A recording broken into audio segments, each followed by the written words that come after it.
Assalamualaikum warahmatullahi wabarakatuh. Perkenalkan, nama saya.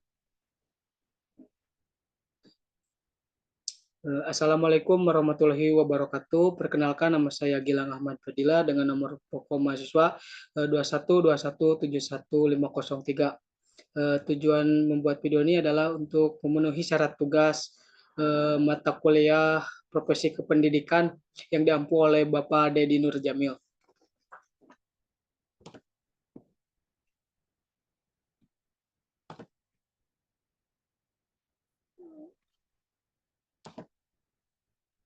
Langsung saja kita ke pembahasannya.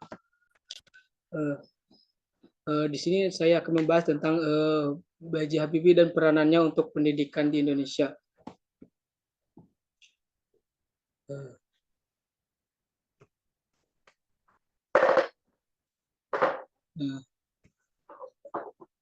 pendidikan adalah suatu pembelajaran yang bertujuan untuk mengembangkan potensi dan kemampuan individu, baik dari segi intelektual, fisik, maupun emosional. Proses pendidikan ini berlangsung sepanjang hidup dan dilakukan melalui berbagai macam aktivitas seperti belajar di sekolah atau perguruan tinggi, mengikuti pelatihan atau kursus membaca buku atau artikel, serta pengalaman dan interaksi dengan lingkungan sekitar.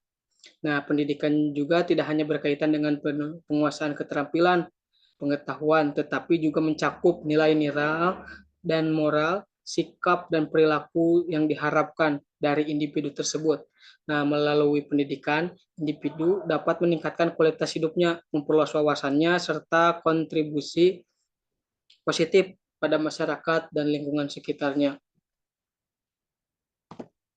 Menurut Ki Hajar Dewantara, tujuan utama pendidikan adalah untuk membebaskan manusia dari keterbelakangan dan kemiskinan, sehingga masyarakat dapat mencapai kemakmuran dan kemajuan dalam berbagai aspek kehidupan. Oleh karena itu, pendidikan harus memberikan pengetahuan dan keterampilan yang relevan dengan kebutuhan masyarakat serta pengembangan karakter dan kepribadian yang baik. Menurut Jean Piaget juga, pendidikan adalah proses pembentukan struktur mental dan intelektual yang mengarahkan individu pada pemecahan masalah dan penemuan.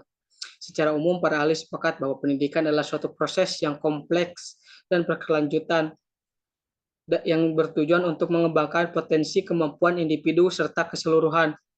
Pendidikan juga merupakan suatu proses sosial yang melibatkan interaksi antara individu dengan lingkungan dan individu dengan lainnya, serta dapat berdampak positif pada masyarakat dan lingkungannya. Nah, selanjutnya ada biografi seorang B.J. Habibie. Nah, di masa kecil dan pendidikan B.J. Habibie lahir di Parepare, Sulawesi Selatan pada tanggal 25 Juni 1936. Ia menghabiskan masa kecilnya di Sulawesi Selatan dan kemudian pindah ke Bandung untuk melanjutkan pendidikan. B.J. Habibie menyelesaikan pendidikan menengah atasnya di SMA Kristen Bandung di Jawa Barat. Nah, setelah studinya di Indonesia selesai, B.J. Habibie melanjutkan studinya di Jerman. Dia mendapatkan beasiswa untuk melanjutkan studinya di Jerman pada tahun 1955.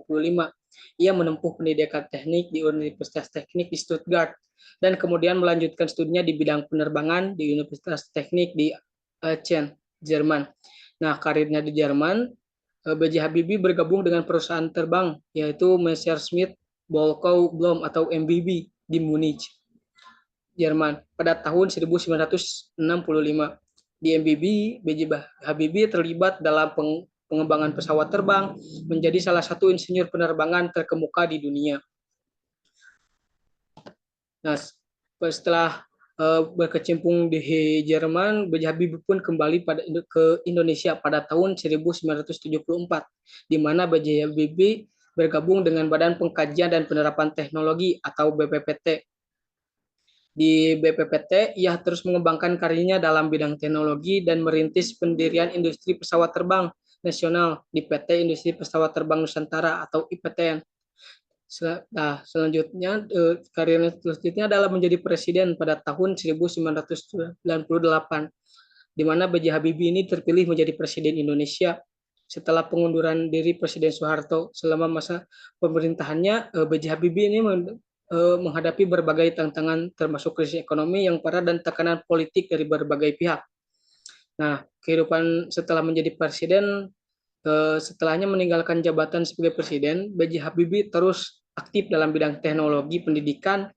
Nah, ia mendirikan Yayasan Habibie untuk perjuangan bangsa yang berfokus pada pengembangan teknologi dan pendidikan di Indonesia. Nah, B.J. Habibie ini meninggal dunia pada tanggal 11 September 2019 pada usia 83 tahun. Nah, adapun peran dan kontribusi penting B.J. Habibie dalam pendidikan di Indonesia. Yang pertama adalah mendorong pembangunan institusi pendidikan yang lebih baik. Selanjutnya ada memperkenalkan program beasiswa untuk mahasiswa Indonesia.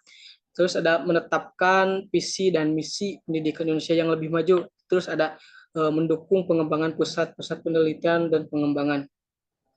Nah, mungkin itu adalah peran B.J. Habibie dalam pendidikan di Indonesia.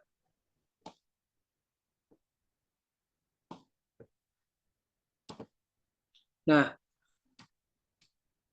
untuk selanjutnya ada B.J. Habibie mendirikan sebuah sekolah yang bernama Man Insan Cendekia, di mana Man Insan Cendekia ini lahir dari pemikiran besar B.J. Habibie yang berkeinginan untuk menyatukan antara iptek dan imtak. Nah, beliau mengharapkan berdirinya institusi pembelajaran yang mampu membantu manusia menguasai iman dan takwa secara seimbang. Gitu. Nah, pada masa itu, pada 1910-an, masih kuat dikotomi sekolah umum dan sekolah agama. Karenanya Habibie sebagai tokoh Islam sekaligus cendekiawan ingin menjembatani jurang pemisah antara agama dan ilmu pengetahuan umum. Nah, istilah imtek dan imtak merupakan ciptaan Habibie yang sudah diketahui dan meluas hingga kini. Nah, di mana Man Insan Cendekia ini merupakan B.J. Habibie, itu lahir dari pemikiran B.J. atau father of wonder-nya. Nah, Man Insan Cendekia ini adalah sekolah yang luar biasa gitu, menciptakan murid-murid yang hebat gitu. Dan Madrasah Aliyah Negeri ini sudah banyak sekali tersebar di seluruh Indonesia. Dengan adanya Man ini, peran Habibie untuk pendidikan Indonesia sangatlah penting dan sangatlah berdampak untuk Indonesia. Nah, selanjutnya mungkin sekian dari pemaparan dari saya tentang B.J. Habibie dan perannya pendidikan untuk Indonesia. Terima kasih atas perhatiannya. Wassalamualaikum warahmatullahi wabarakatuh.